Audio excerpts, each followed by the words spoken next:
Hello everyone, and welcome back.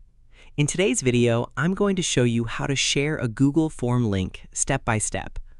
Sharing your Google Form allows others to fill out surveys, questionnaires, registrations, and feedback forms quickly and easily. So let's get started. First, open your web browser and go to Google Forms. Sign in to your Google account if you haven't already.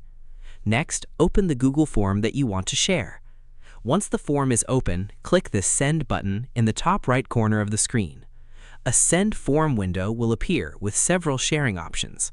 Click the link icon, which looks like a chain link.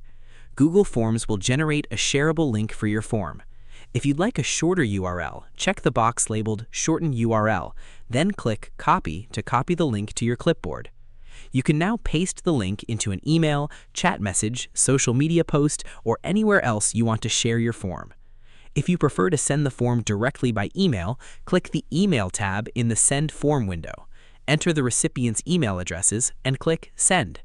Before sharing, you may want to test the form by opening the link in a new browser tab to make sure it works correctly.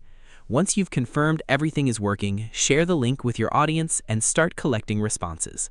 And that's it. You've successfully shared a Google Form link. Thanks for watching. If you found this tutorial helpful, don't forget to like, subscribe, and turn on notifications for more Google Forms tips, Google Workspace tutorials, and productivity guides. See you in the next video.